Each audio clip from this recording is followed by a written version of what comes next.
Hello, everyone. Come on in. Good morning. Good morning. Good morning. Good morning. Yes, get in here. Thank you so much for joining us on this Saturday morning. Welcome, welcome, welcome.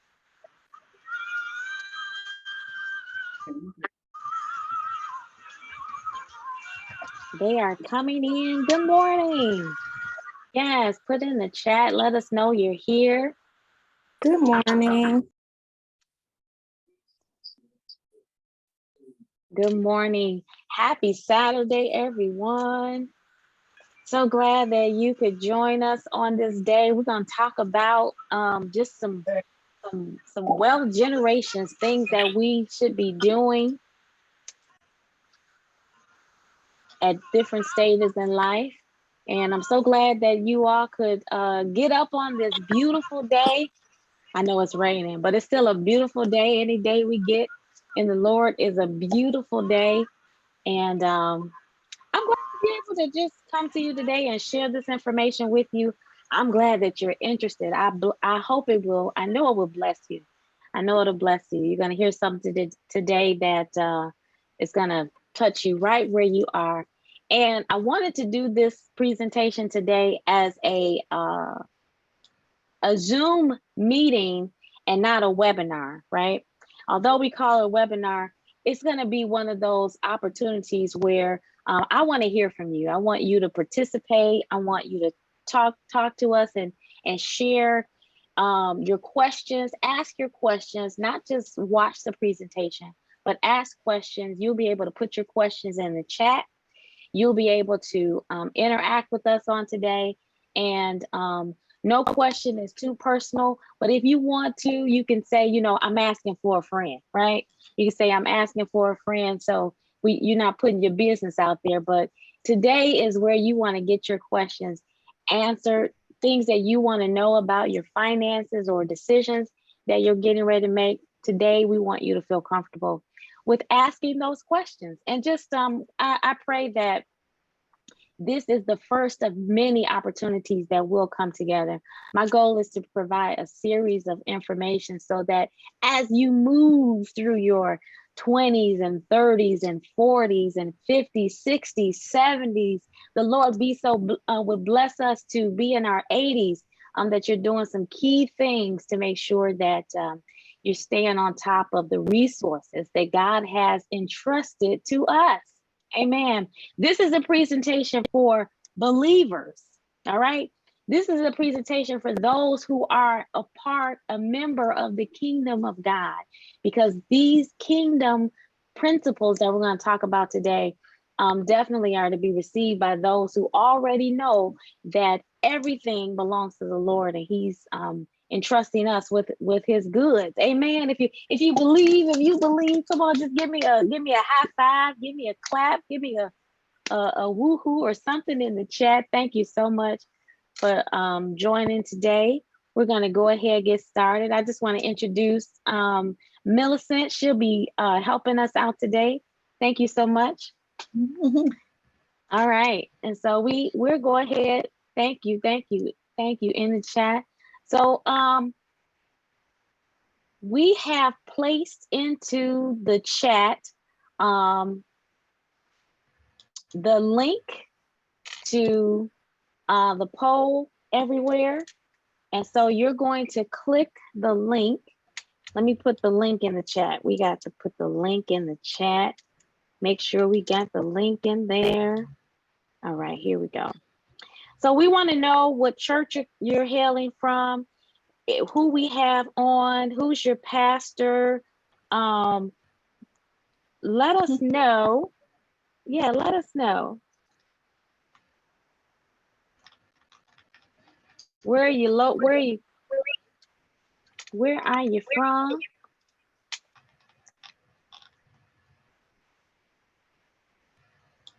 All right, Millicent, we got to get that link in the chat. That one is I want to get that hyperlink in there. Let's see.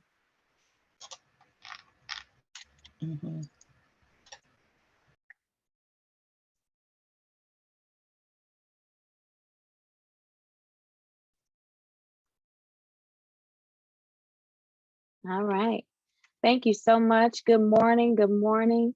Good morning, Latasha Daniel. Good morning, Dr. Kim. Good morning, Pastor. Good morning, Felicia. Thank you so much for joining. Hey, Desiree. I see Elijah is on. And Denise Curitan. Yes, good morning to you all. Let's get this in here. Here we go.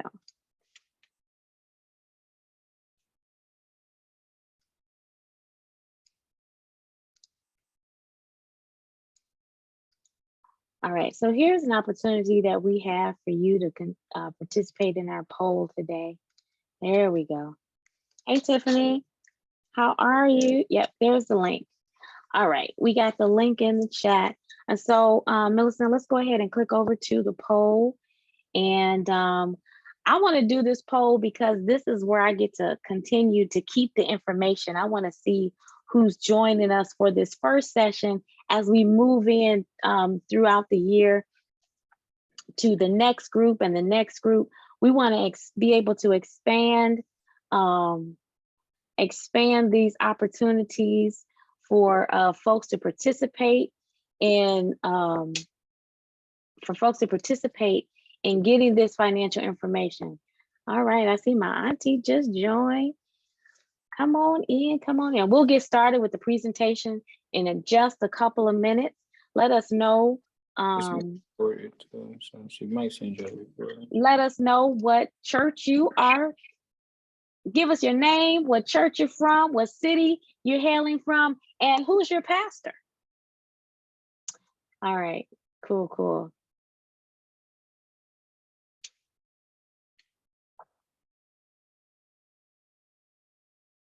All right, Millicent, can you jump to that screen? Let us see who we have coming in the.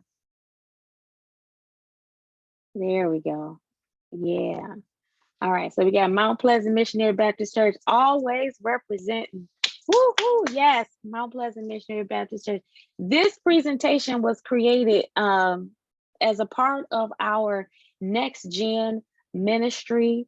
We wanted to make sure that we're doing, putting together some financial education on a regular basis for our Next Gen ministry. And we definitely don't want to leave the established investors out, but there are some basic things that we want to make sure we cover as we head through the decades in our life. All right, how about the next question? The next question. Thank you. Yeah, thank you, Denise.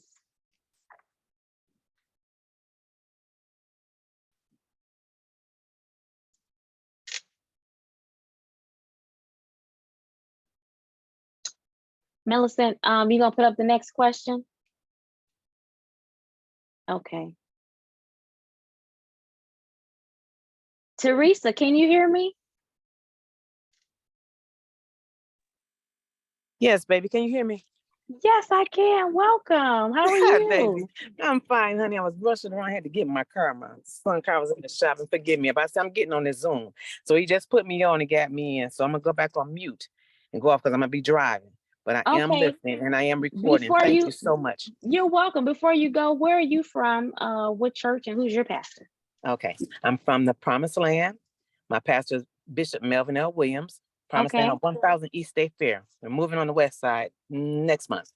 But other than that, we've been together for over 30 years. Okay, wonderful. Thank you so much for joining. We're going to get started here just shortly. I was just trying to see who we had. Mostly everyone who's here is from the Mount. And then we also have Denise Curitan, who is joining us as well. Let's go ahead and get started with the presentation. I am going to share my screen and yep, go right ahead and we'll get started. Wonderful. All right, great. So welcome to Wealth Generations webinar, Kingdom Money Moves for Your Generation. I am your presenter. I'm your presenter, Erica Hall, and I am a registered investment advisor here in the state of Michigan.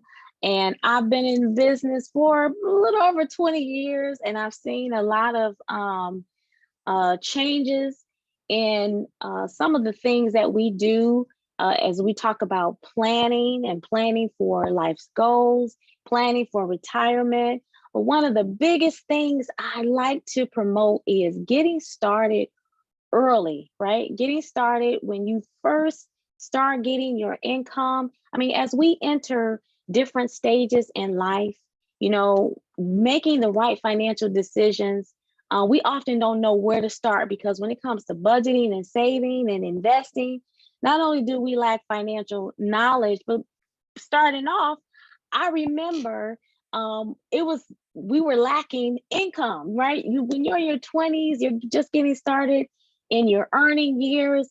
You are starting off with as they call it, that entry level income. That entry level income that just doesn't cover all the things that you think you are supposed to be able to afford when you're just getting started. And so I want to talk to you a little bit about where to go, and things that you should focus on in your life. You know, I think about my children. And here's my family. I want to put up some pictures of my family and let you know that where they are now. I look at them and they are raising their children. They're getting married. They're finding their way in life right now. And now they're asking me questions like, how did you all do it? How did you and dad raise us on, you know, we had them in our 20s. We got married in our 20s, had children in our 20s. And what I found is that my answer to them, I say, I don't know. I remember not having enough money to cover all the bills. I remember having to make payments on some bills, and our rule in our household was like, just make sure nothing gets cut off, right? And so, but I think that there's a different approach that we need to take when it comes to managing our finances. One, we need to make sure that we're being educated. But as believers in the kingdom of God, I want you to understand that God has a plan for us. God has a plan for how we're supposed to approach our finances. You know, we look at wealth the way the world teaches us, that wealth is the accumulation of stuff and hoarding and getting all these things. But I want to present to you today that maybe wealth in the kingdom of God is not so much about accumulation, but it's maybe about having access to the things that we need when we need them. And I believe that God has made it so that if we follow his principles, we follow his approach to how we're supposed to look at money, the relationship that we have with money, that we'll find ourselves in a position where we may have the provision that God wants us to have. So today I just want to ask you, what is your relationship with money? Do you have anxiety? Do you feel comfortable when it comes to making financial decisions? Well, if you don't feel comfortable, you're in the right place today. So no matter what stage you're in, there should be some financial education that's taking place on a regular basis as you go along. So what I've discovered is that, you know, as we go through the different years, our challenges are different. We have different challenges. In your 20s, you're not making enough money. In your 30s, you're making more money. You're starting to get more established in your career. You're starting to get better job offers and things like that. But now you need to have a financial plan in order to maximize the income that you have coming in. In your 40s, right? In your 40s, you're making enough money. That's why I want to tell all my young folks, just keep on growing, keep on learning what you can learn at different positions on a different job. Continue to go after your education and grow your job skills to grow your literacy, because by your 30s and 40s, making the money probably won't be the issue. It's going to be about what do you do with what you make, how much you keep, how much you manage, how you manage that where you're directing it. We're going to talk about that today. And then in your 50s and beyond, well, it's mostly about how do I preserve what I've built? Now that I've been saving, how do I maximize and navigate the financial markets? How do I take care of, how do I prepare to protect my family with insurances? We talk about estate planning, things like that. So let's get into our presentation today. But before I do, I just want to lay the groundwork to say, if you want to rule your finances, come on, if you want to rule your finances, you must think kingdom. You must think kingdom. And so I'm laying this foundation because I'm going to present to you from a kingdom perspective, what I'm calling a kingdom money mindset. A kingdom money mindset is, yeah, if you like that, come on, give me a high five or something. If kingdom money mindset is a way of thinking about money that puts God at the center of our financial decisions. This mindset is, based on just having obedience to the principles and the things of God. When we submit our financial management to the way God wants us to manage our finances, then we don't have to worry about trying to name it and claim it, trying to call those things that be not as though they were, right? Those scriptures, those things that we read about in the Bible, they don't apply to the things that God has already laid out and showed us that we're supposed to do in order to be good stewards. And so with that base, with that financial base, all I'm asking is that you join with me in understanding that God owns everything. We are managers, we're stewards, and giving is the key to our increase. God owns everything. At the core of this understanding, this plan focuses on the fact that we recognize that everything, money, time, talent, relationships, everything that God has given us, is a resource. It's a resource to be used for the expansion, the furthering of his kingdom.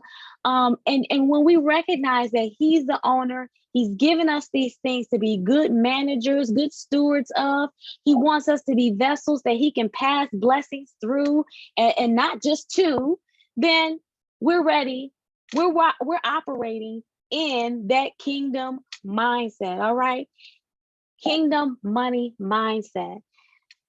The reason that I started, looking at this approach to how we manage our money, in different decades, the 20s, 30s, and 40s, the reason we started, I'm looking at this approach because we're in different places. We're in different places in our 20s. We have a different mindset in our 30s and 40s. We enter a different perspective in our 50s and 60s, right? When we are in our 50s and 60s, we look back on our 20s and say, whoo, if we only knew then what we know now, that we're gonna make it. I want to say to you 20-year-olds, to you 30-somethings, mostly to the 20-year-olds, I want to say to you today, don't feel like it's never going to happen. You have to know that it's going to happen for you. As you continue to seek and search and find your purpose and your way, your career is get established, don't be anxious in the experience. Go through the experience, glean everything you can as you're seeking, you're going through that season. You're in that first season where you're still dependent upon help from your parents. I remember my young folks, my children approached me and said, we don't agree with this, you're grown at 18 and you're on your own. We're still going to need some financial assistance. And that's very true. You're still going to need some financial assistance. And I'm so glad that the regulation and law caught up with that reality that we can carry our children on our insurance policies and still support you with health insurance and things like that as you're going through these developmental years, because the income is just not there. And then you may have some student loans going into your 30s. Into your 30s, you start getting those positions where you're making more money, and now you need to focus on planning. In your 40s, in that third season of life, you are now so not just independent, but now you're beginning to focus on protecting others in your life and making sure that they're following some of the plans that you've laid out that work for you. You're starting to mentor others. And then, of course, in that legacy season is where you start really thinking about that next generation. You literally become investors in other people's dreams. So let's talk about that today. And as we go through this presentation, as we talked about that foundation of, God owns everything, we're managers, and giving is the key to our increase. I say giving, but it really is us being that type of vessel that God can trust. He can trust that when he gives us the resources, that we're actually going to be good managers. And in order to be good managers, we got to educate ourselves. We either got to educate ourselves in an area that we would like to grow in. We want to be wise investors, or we want to make sure that we get some advisors around us who can help us, people who are good in those different areas. And I'm not just talking about myself, I'm talking about your accountant. Make sure you have a good bookkeeper or a person that you can ask questions, your attorney. You want to make sure that you're arming yourselves with some wise advisors who can help you not make some bad mistakes, right? Financial mistakes. So let's look at Proverbs 27 and 23 through 24, which says, be sure you know the condition of your flock and give careful attention to your herds, for riches do not endure forever, and a crown is not secure for all generations, right? Know the state of your flock. That's just saying, be some good managers. So let's talk about some kingdom money moves in your 20s.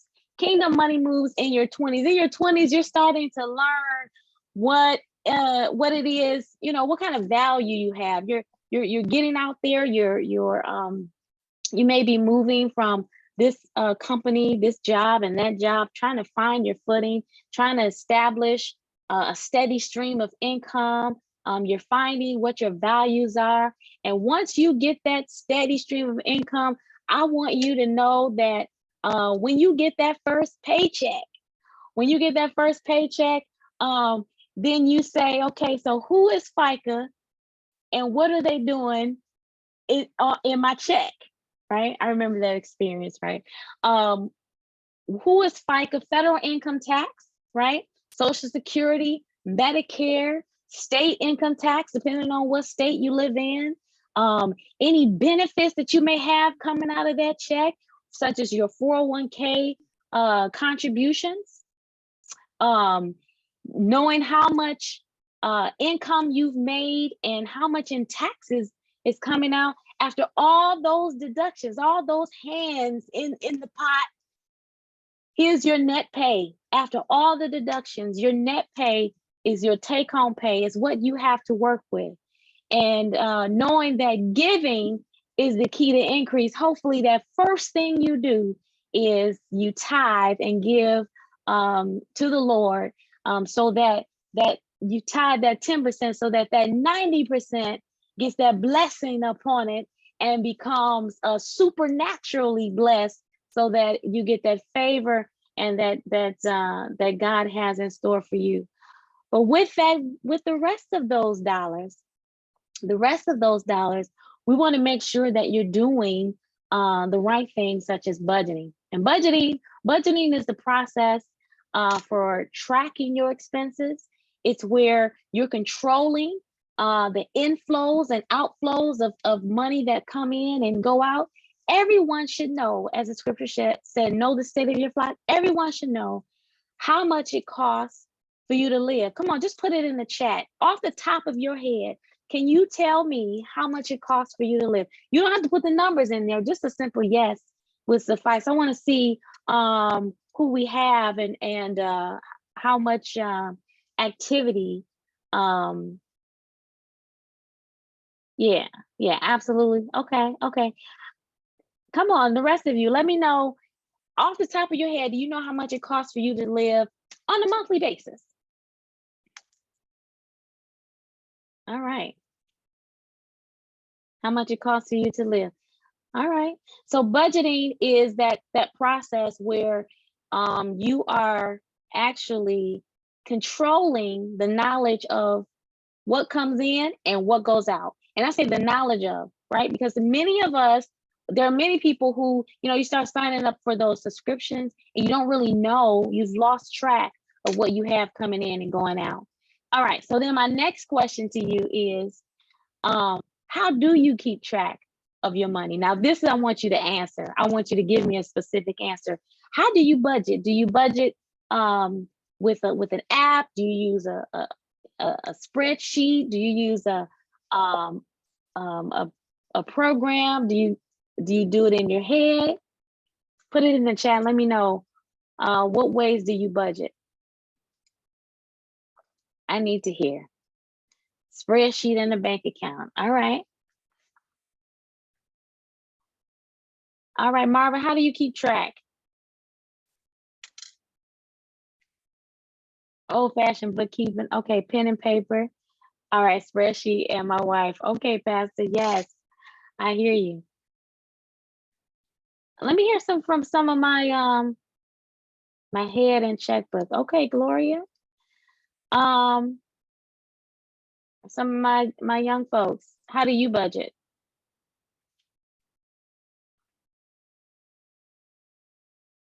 Spreadsheet and app. Okay. Mobile banking. Okay, okay.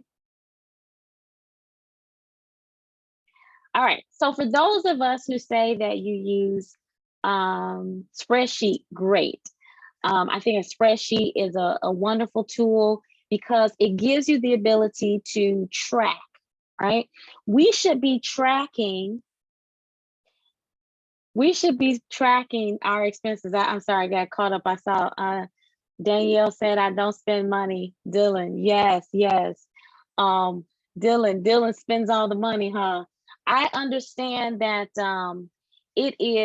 it's typically, sometimes we do it in our head and we think we can keep it all in our head, but it's just not possible, right? Just not possible, because sometimes the spreadsheet is looking for that monthly period. But then we have those annual expenses, we have those periodic expenses, we have those expenses that come around maybe quarterly, some things, and then we have those unexpected expenses. And so I want to encourage you to get some kind of tool where you're getting it out of your head and getting it down on paper. Now, for those of you who said that you do it with paper, I want to encourage you to use to upgrade to a spreadsheet. Here's one. Here's one that I like, because you're able to track your spending over a period of time, right? Felicia said that her son uses an app, and a lot of the apps, you can connect your bank account, and then they'll look back at your activity. They'll look back at your track record or your spending habits. And so the apps are cool in that way. And so here's one tool, the spreadsheet, that I love. I love to give this tool to my clients, especially those who are just beginning with the budget, because you're able to go in and it's going to show you your progress. As you see over here, it's showing you the income. This is your income for the year. This is how much you're spending, right? You want to be able to see this on a regular. How much more power could you have in knowing what you could afford? If you can afford a new vehicle for the year, if you could see, or if you can afford to, I need to save more. So I'm netting $20,000 after all of my expenses.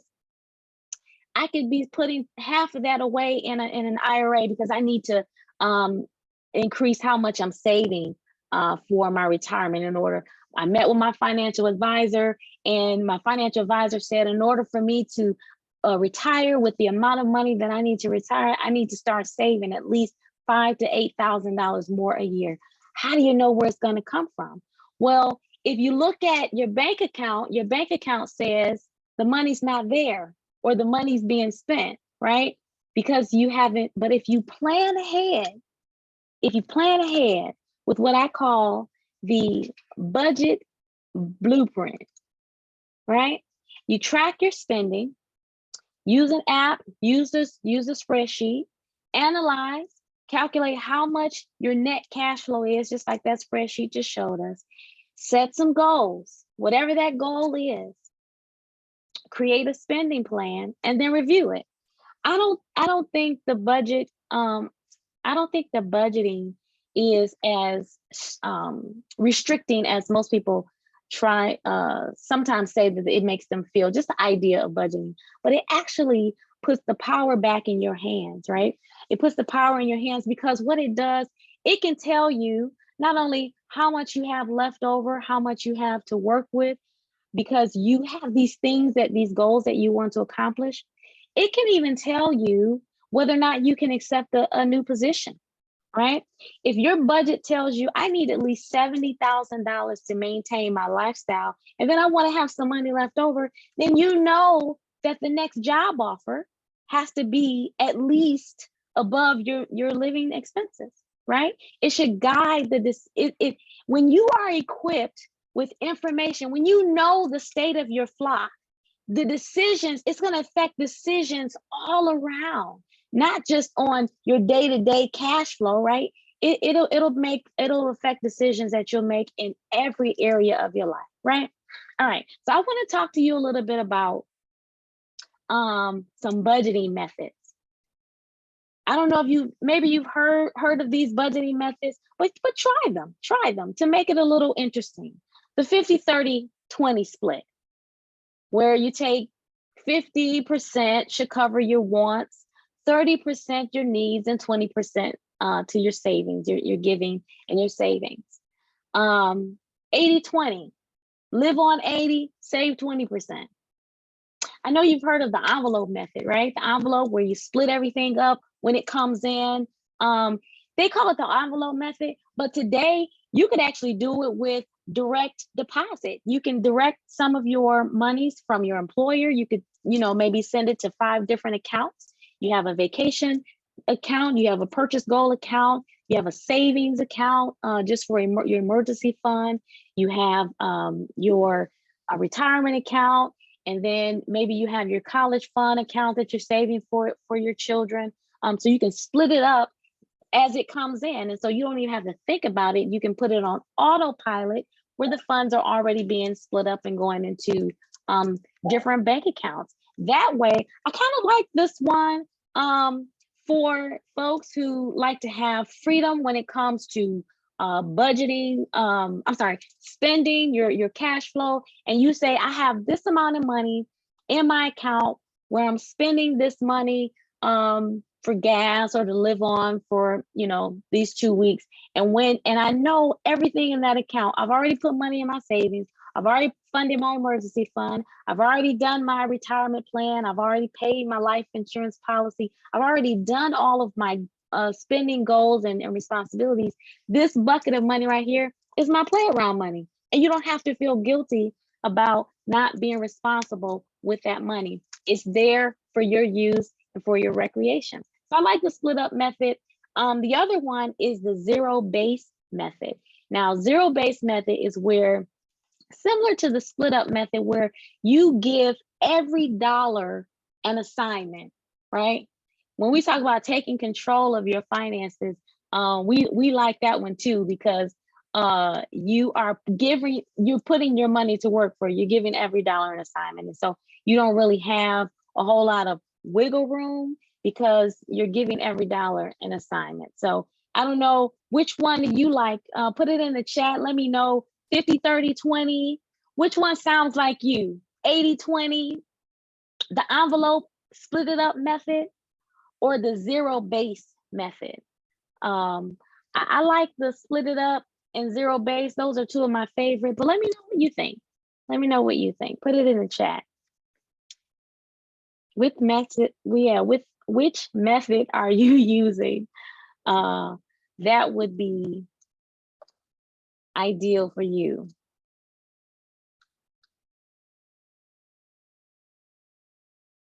Zero base, giving every dollar an assignment. Okay.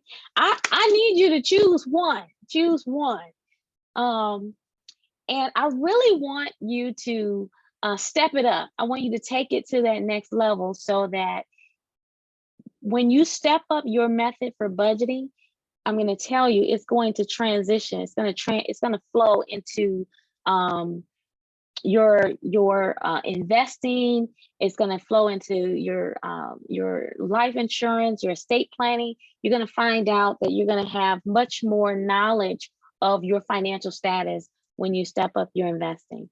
All right, envelope method, split it up. All right, cool. I want you to adopt. Try it.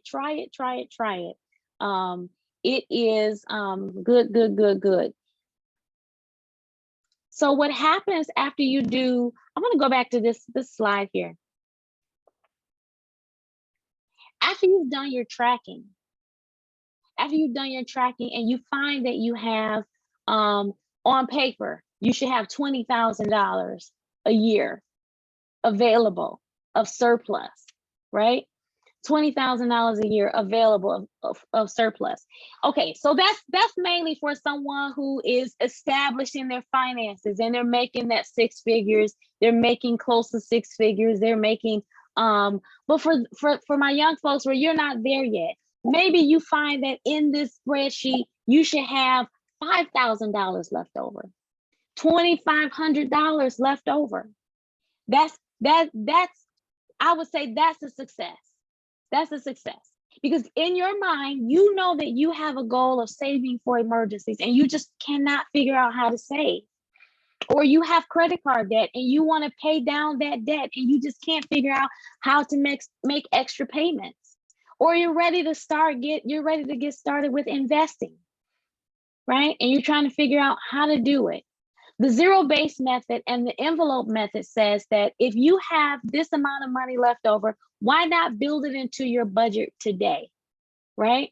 So in your budget, open up that investment account and put, if your surplus says that you have $1,000 left over a year, then you can afford to put $25, $50 a month, into that plan, into an investment account, and get started today. All right, you can afford to do it. I mean, even the ant, Proverbs 6:6-8 says, look at the ant. Consider its ways and be wise. Without having any faculties like we do, a chief or officer or ruler, it prepares its food in summer and gathers its sustenance in harvest. Even the ant saves. So saving should be a natural habit in our financial management. God expects us to be wise and to put some savings strategies in. We should be doing it as we go along. We shouldn't just get started when we get a windfall. No, it should be a part of your everyday. You get up, you eat, you save. Where should you be saving? Set some savings goals. So how to save. So I want you to set, like, depending on where you are, maybe you've already saved that $1,000, but if you're just getting started, set a goal for yourself to save $1,000. You can do it. You can do it. I know you can. And if you've already reached that milestone, like, that's no problem. I'm already there. I have a savings. All right. Let us set that goal of 3 to 6 months of living expenses. So if you know that number, your number is $3,000.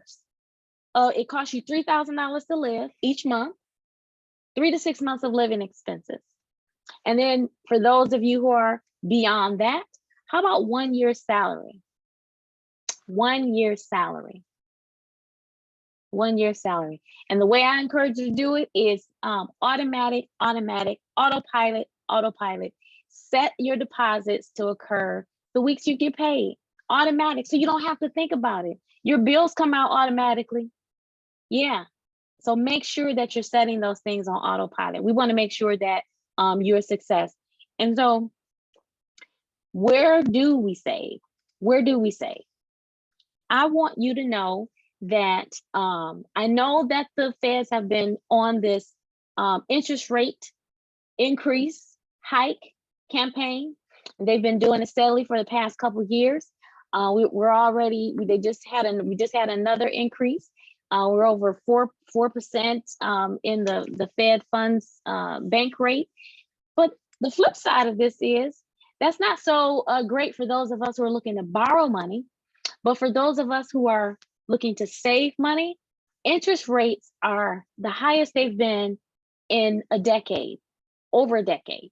So that means that we can get rewarded right now for saving money in these high yield savings accounts, right? So where do we want to save? All right, so your liquid emergency fund, that $1,000, that 3 to 6 months of living expenses, I want that in your local bank.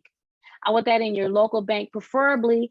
I have a preference for credit unions, only because credit unions versus commercial banks typically pay higher when it comes to your savings account.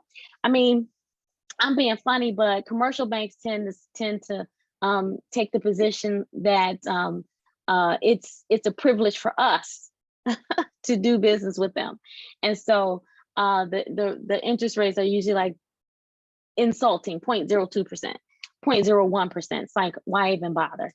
But if you go to the credit union, you'll find that the interest rates are in the 1.5%, 3% in those savings accounts. And so in your local bank, I want you to, if you don't have a banking relationship with a credit union, you're just at a commercial bank. I think you should have both. You should have a commercial bank relationship as well as a credit union. They really make a great complement to some things that you're going to do in the future. And so get yourself set up with that credit union account. Next thing I want you to take a look at is for those high yield savings accounts for that 6 month or more bucket. That emergency fund that's going to be sitting there, but it's going to take you a little bit. You can't just walk up the street and or drive up the road to go to the bank. Those high yield online accounts, Capital One 360 paying 4% on cash. CDs are even higher. American Express, their high yield bank account, comparable, almost just over 4%. So the online bank accounts make a great complement. This is that next level over your local bank account, right? Your local bank. And then if you have money that's sitting, maybe you got $10,000 sitting in your local emergency fund, open up a CD with a couple thousand. Open up a CD, 6 to 12 month CD. Those are going to be paying some rates that are even higher. And so you'll get to put that money to work. Don't let it just sit there. And then also those life insurance cash policy, the cash value inside of life insurance, typically they're ranging from 2 to 3, 4, 5% inside those life insurance policies. Those are cash that's available for emergencies as well. Just want you to know about that. So as we talk about, these are some kingdom money moves in your 20s. These are some things that you can do to set yourself up so that you have a good financial foundation going into your 30s, right? Your 30s is an exciting time of life. It's often that decade where you're starting to meet many of those milestones. Now you're earning more. You've gotten that good job offer where it comes with some good benefits that you can now begin to save for retirement. You can now begin to look at purchasing your first home. You might be planning on getting married, starting your family, having children, or even going back to college and getting your master's or your doctorate degree. But you're getting to be more financially stable. You're having more major life milestones. And so now when you earn more, I promise you want to save more. You want to save more. And so now is a time where you want to begin to really focus in on your financial plan, setting financial goals, looking at all the resources that you have that you can focus on those goals. And as you get that plan developed, make sure that you're implementing that plan and that you're reviewing that plan on a regular basis. What we like to do in the financial planning industry is we break them up into your life up into, or your planning up into buckets, right? Your long-term, your midterm, your intermediate, and your short-term, right? Your short-term goals, your midterm and your long-term really help to define not only how you're going to split those envelopes or what you're going to build into your cash flow, but it also helps us to select what types of investments or accounts or vehicles that you're going to have to fund those goals based on the time frame. Because some investments are appropriate for your long term, like IRAs and 401ks. That's for retirement. That's not for your emergency fund. That's not for funds that you're going to use to purchase your home. Long term IRAs, 401ks, those are your future self. Those dollars belong to your future self. The account that you're going to open up for, purchasing a vehicle or purchasing your home, those investments are going to be a little different, just like I talked about the different types of investments you're going to have for your emergency fund. All right, we got a question here in the chat. Thank you so much from Felicia. Felicia says, can you speak to those that may have financial emergencies in their 30s and 40s and have to start over? Sure, like experienced layoffs, health emergencies, or major housing repairs or other scenarios. What's some good approaches? Is a good approach for starting over? Okay, a good question. I'm going to say that when you have emergencies, you definitely have to go to your savings and what you have. So if all you have it is your 401k because you haven't built up your emergency fund, or you don't have that midterm account set up, then you got to do what you got to do, right? You got to pull out of your account because you have an emergency, and that's what you find yourself doing, just exactly what you said, starting over. And I'm going to talk a little bit about when you start late a little, and when I get to my next group is when you start late, some of the things that you have to do in order to start over. If you're getting started in your 40s and just getting started in your 50s with saving, well, you got to be a little more aggressive. But if you've had to deplete your 401k, if you've had to, you've had some emergencies, again, you when you go into that 401k, you just have to remember that when you pull money out, you're going to be, and you're not 59 and a half, you're going to be penalized. The money that's sitting in those accounts have never been taxed, and so you're going to be taxed on those dollars. So now you're at about 30% in taxes and penalties. But one thing that the government has started to do is relax some of the rules. And so there are some specific situations where you will be able to access those dollars from medical emergencies and get around the penalty. If it's your first time purchasing a home and you pull dollars out of your 401k, you can get around the penalty. If there is a national disaster like the pandemic, the government just passed this law. If there's a national disaster, you can pull up to $10,000 out of your 401k, out of your retirement account without the penalty. And so those laws are evolving. And so those are some things that you could do when you have a financial emergency. Not so much the home repairs, unless you're getting ready to, the home is getting ready to be foreclosed on, you're getting ready to lose your home, you can pull money out of your retirement account, out of your 401k without the penalty. Okay, so those are some things that you can look at and do. Hopefully that answers your question, but I will get to, in a few minutes, I'm going to talk about some things you need to do to catch up if you had to start over or if you're starting late. All right, so hopefully Felicia, that helps to answer your question, and hopefully that helps someone else who may be wondering. So I just want to share this as believers, as kingdom citizens, as good stewards. God expects us to grow. He expects us to grow the resources, put it to work. And so in Ecclesiastes 11:1, it says, put your money into trade across the ocean. After a while, you will earn something from it. I just want to encourage us. I want to encourage us to continue to be good stewards when it comes to even managing our credit, right?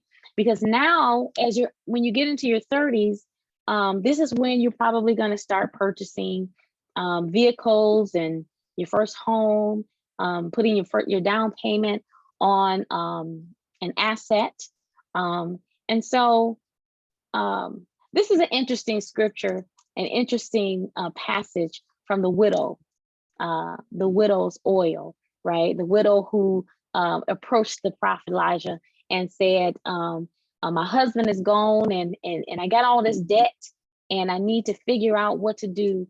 And the prophet tells her that you have some credit. You have some credit with your neighbors. Go borrow those vessels and use the things that God gave you, the oil, pour the oil. And then when the oil, when you get the oil, sell it. All right. So use your resources to make your income. And when you get that income, pay your debt. Sell, get the income, pay your debt, and then live on the rest. And so I just wanted to share this scripture from 2 Kings 4:3. When it comes to credit, we must learn that credit worthiness is a currency to be leveraged and managed with great diligence and attention to detail. I think that's the lesson that we get out of that passage, is that God was very specific, or the prophet was very specific in the words that he gave to the widow and what she used to do, right? She had to follow these things to a T. And I think that's the lesson that we need to know going into obtaining credit, that we are to keep our credit managed. And there are different types of loans that we're going to be getting into: credit cards, installment, secured debt, secured loans, and unsecured loans. And as we look at this little snapshot of the different types of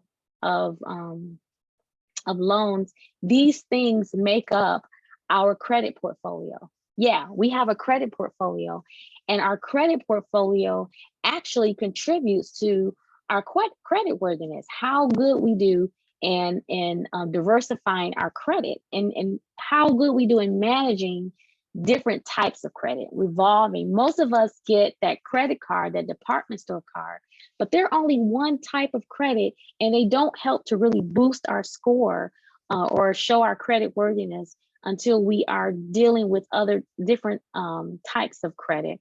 And so I'm not going to get into the details for lack of time today, but I just wanted to show that because there are different types of loans that go into what our score may look like. I'm gonna hop to this one. What makes your score, right? Okay, your score is made up of these 5 different categories. Largest being payment history. And so for my young folks, if you're just getting started, it's going to take some time for this large percentage of what contributes to your score to build up. The history, 15%. The next biggest one is the balances.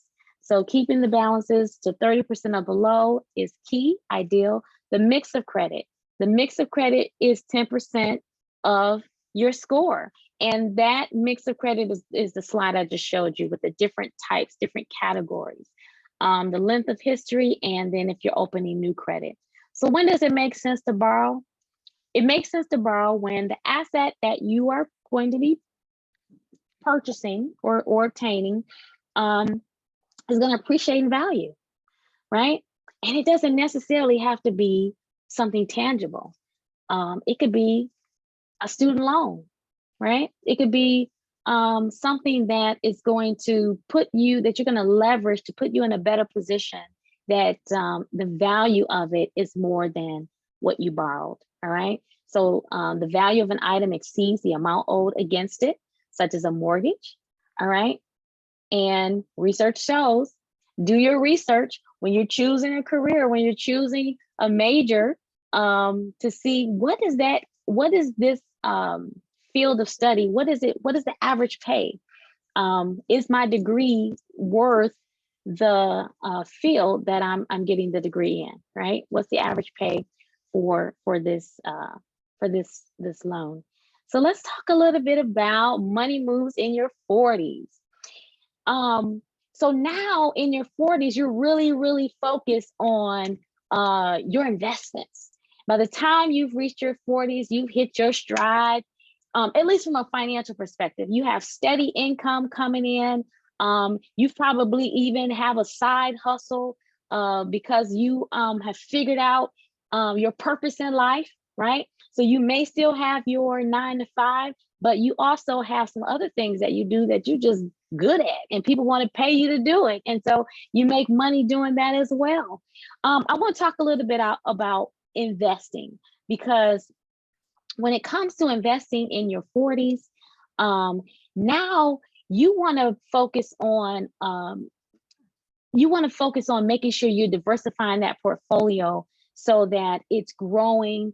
It's growing because you have this buy and hold strategy. Buy and hold strategy means I am looking to pack away for my retirement, for my long term. And so in the financial planning and in investment management world, we're buying the indexes, we're monitoring the indexes. And when I say indexes, I mean the S&P 500, the Russell 2000, the global index. We're buying into the global market, the local market, stocks, bonds.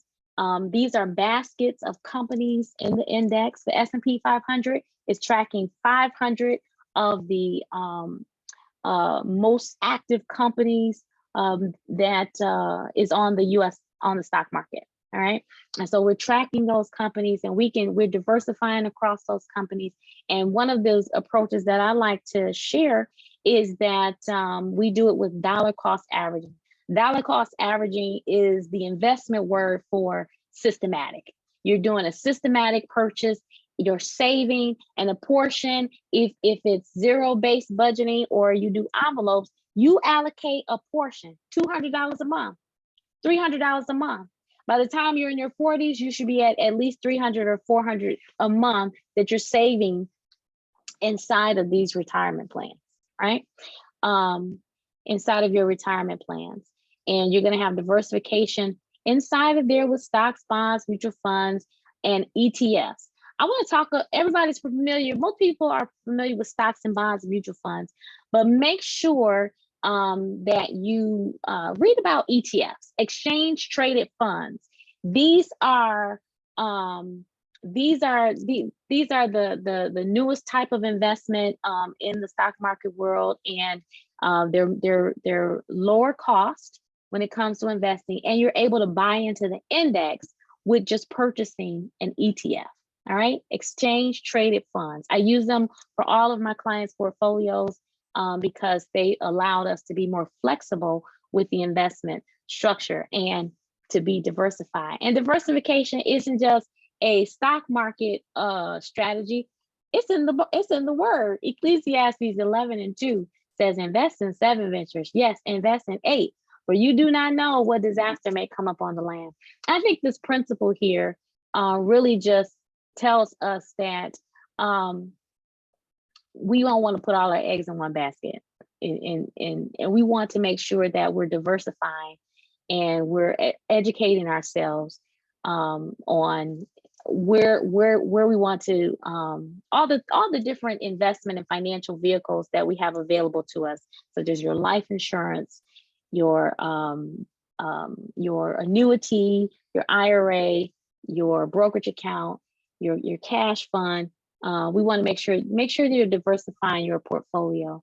And as I look at investment strategies and building those portfolios, as we get closer and closer to retirement, we get a little more conservative in our holdings, but don't get too conservative in your 40s, in your 50s. Don't miss out on the opportunity to take advantage of the growth that the market has. You still got a couple of decades. You still got a couple of decades to be invested.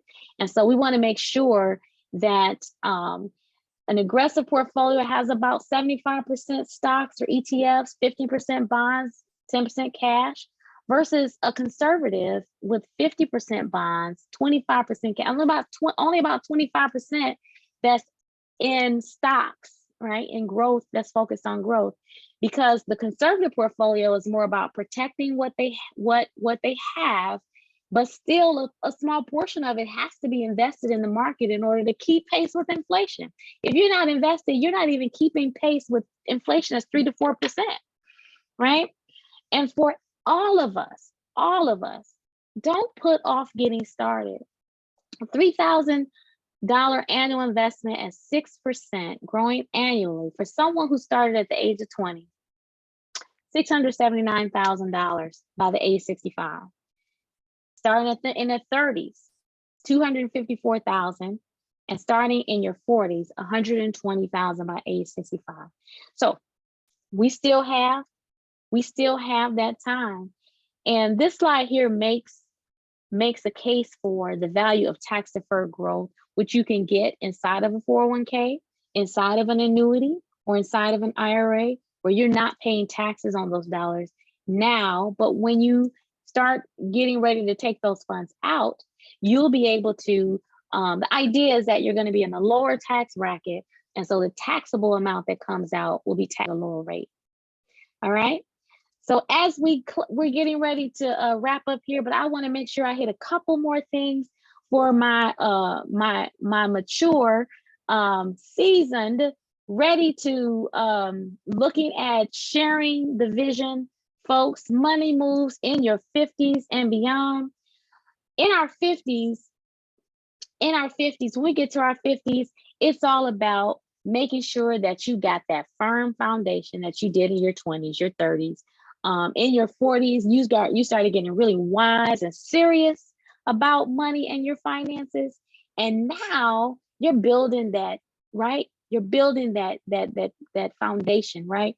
You're protecting it. You're looking at your life insurance. You're accumulating wealth. You may have multiple streams of income coming from different places.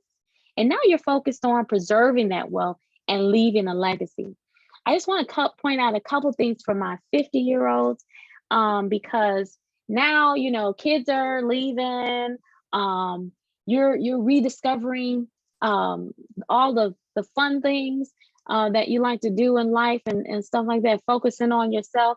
I just want to make sure that we do a couple of things, and that's continue to max your retirement savings. Continue to save. Continue to max out those. There's limits in the beginning, but when you turn 50, you can do what they call catch-up contributions. We can put like $30,000 a year in a tax-sheltered 401k. That means if you're bringing home $150,000, if you make $150,000 a year, you can shelter $30,000 off the top into a retirement plan that you don't have to pay taxes on. Hello. And you put it in, you send it to the future. Assess your retirement readiness. Although it still may be a decade or more off, you got 10 years to prepare. You have 10 years to put together that strategy, so that that's going to tell you, if you can look out and say, I have a plan that says that I can maintain my same lifestyle when I turn 65. If I stop working, if I start saving $6,000 more per year, and if I look at my budget, it's in there. I can save $6,000 more per year. You can do that, and it's going to put you in position when it's time for you to retire. All right. Consider long-term care insurance, and just reassess. Now, long-term care, I say consider it, but long-term care insurance has gotten really expensive, sometimes cost prohibitive, but it doesn't hurt to get a quote just to see what the rates are out there. Another approach that I like is annuities. A lot of the annuity products today are coming, they have a rider on them with long-term care insurance attached to it, right? So you get long-term care coverage if you have to go into a nursing home, where you can activate the guaranteed income benefit inside of an annuity. But I didn't come here to talk about all the details of the products, but I'm saying just some things to consider, right? These are things that you want to ask to begin to put into your plan, okay? Reassess your life insurance coverage and pay down debts. So I just want to show you real quick the retirement account limits in 2023. If you're in a 401k, you're working, you have a simple plan or IRAs, 22,500 is what the regular folks can put in. But the special folks, 50 and above, you can do a catch-up contribution that's going to allow you to put in another $7,000, 6,500 into the 401k plan. In your Roth IRA, you can do 7,000. Regular folks, we can do 6,000. I'm sorry, 6,500. And then the 50 and above, catch-up contributions of another $1,000 or more. Now, here's the thing. Since the government, so during the pandemic, I don't know if you remember, but during the pandemic, the Biden administration, they passed 2 rounds of pivotal laws that are going to change the way we save for retirement and how we access these dollars for retirement. And I'm just going to hit it just a little bit. So such as, it's called the Secure Act. The Secure Act, there was Secure Act 1.0 and Secure Act 2.0. And so some of these things that came out of the Secure Act include, if you're working part-time, so for my young folks, if you're working part-time and you've been at this company for over 2 years, the company has to allow you to get into their 401k, into the retirement plan.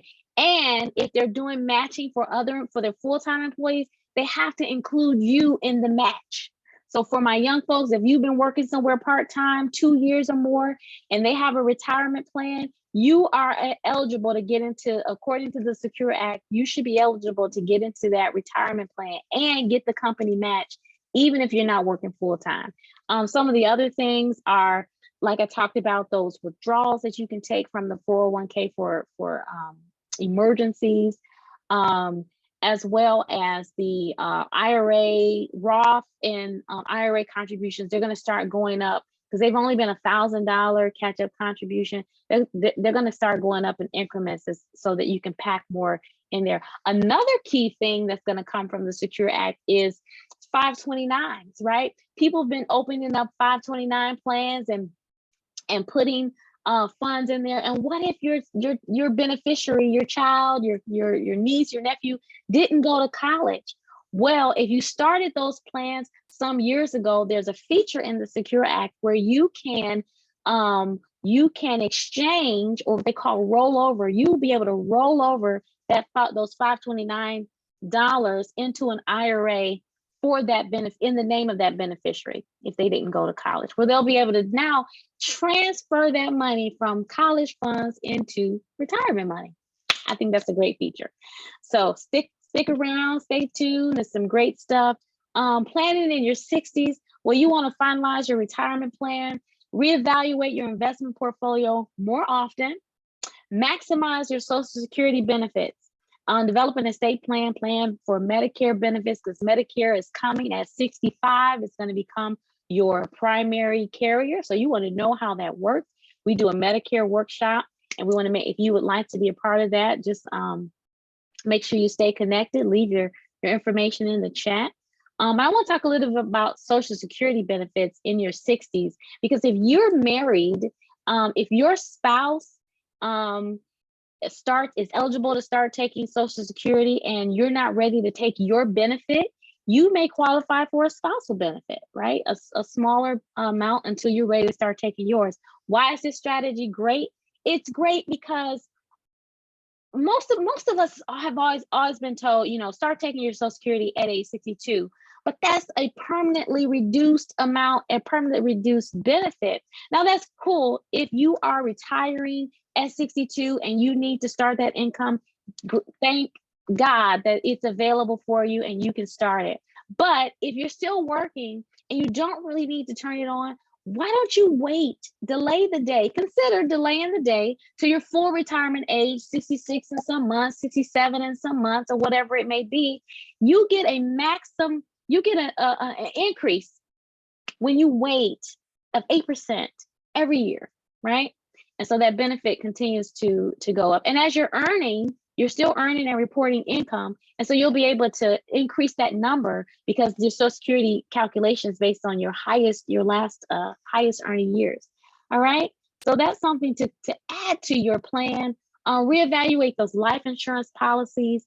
If you have term insurance, just know that your term insurance will go away after a number of years. You have permanent insurance. Permanent insurance is something that can be added to your net worth statement because it has a cash value and it lasts your entire life. All right. And then the last thing I want to talk about is leaving an inheritance. The Bible tells us in Proverbs 13:22 that a good person leaves an inheritance for their children's children, right? But a sinner's wealth is stored up for the righteous. Proverbs 13:22. God's expecting us to prepare the next generation, not just leave the inheritance, but prepare them to receive it. Teach them how to manage it. It should be a requirement. So in our 70s and 80s, consider downsizing, focus on income stability, right? With those annuities. Pensions are going away. The Pension Protection Act was just the opposite. It didn't protect us from losing our pension. But one of the things that we do have is annuities, right? Your annuities, you can actually create your own pension to pay your guaranteed income in the future. So that's something that you could add to your planning. And then I want to throw this out there, elder care planning. Many of us may not have heard about elder care planning, but I want to talk to my 40-year-olds, my 50-year-olds, 60-year-olds. When we're in our 40s, our parents may be aging in our 50s. We want to talk to them about elder care planning. It's something that we can do. It's a strategy and an approach to making sure that as children, we're helping them prepare, position their assets so that they qualify for benefits in 60s and in the 70s and 80s, so that we don't have to deplete the estate in order to take advantage of some of those benefits. All right. So thank you, Danielle. Danielle said thank you. She had to get off. Thank you so much for joining us today. I just want to let you know that when we approach financial planning, when we approach stewardship, the thing that God looks for us to do, when we approach it from a kingdom perspective, things become that much more important when we prioritize, because we know that God expects us to be good stewards. We cannot be uninformed. It's required of us to be informed. Well, if you'd like some more information, if you'd like to connect with us, you're definitely welcome to reach out and let us know if you'd like to have a meeting or if you'd like to sign up for our services. I'd like to open up the chat for questions. If you have any questions, you can take yourself off mute. If you want to ask a personal question or a specific question, now's your time. You can let me know if you have any questions or if you enjoyed the presentation. I hope I shared something with you that has either sparked a desire for you to take care of your, get in control of your finances. Just let me know. You have blessed me, baby. I mean, I've been in 3 spots running around listening. I'm in tears. Okay. I'm in the grocery store. I'm in the grocery store crying. I thank God for you. I'm 59 and this, I want to sign up and teach me what I need to be, what I need to know. And my kids, I want them to know the things that you're preparing now for the heritage that I want to leave for them. So how do I get with you and set an appointment, or just give you a call or what? Yes, I will definitely get your information. I know that you're out. So I know how to get in touch with you. I got your phone. All right, baby. All right, baby. Yeah, love thank you. Wonderful. Yeah. I was able to follow it all the way through You speak so well and so fluent in your scriptures. Just, oh my God, you done had church on top of teaching us kingdom principles. Glory to God. I thank God for you. amen. I love you. Love you. Amen. Love you too. And Thank you. congratulations on your promotion to assistant pastor. God is Oh, using thank you, you to be Auntie. blessed. Love you. Yes, Bye. yes. Bye-bye. I get off the mic now. Let somebody else talk. Thank you. All right. So, are there any other comments or questions before we go? I wanted to keep us about an hour, and I'm close to it. Yeah. So, hopefully, there's some information that's been shared today that's been helpful. Anything you want to delve into deeper, again, we can spend some time and talk about it, how it applies to you. Because I have your information and you reach out, I will send you that budget spreadsheet. I'll make sure you have it. You're willing to commit to doing that budget, at least electronically instead of on paper or in your head. All right. Thank you so much for participating. I don't see anything else in the chat. So with that being said, I'm going to wish you all a great day. And this has been Erica with EH Wealth Advisors, putting this workshop on behalf of the Mount Pleasant Missionary Baptist Church, specifically for our Next Gen ministry. But thank you for all of you who joined us today. Have a wonderful day. You too, Yep, baby. have a wonderful day. All right, bye-bye.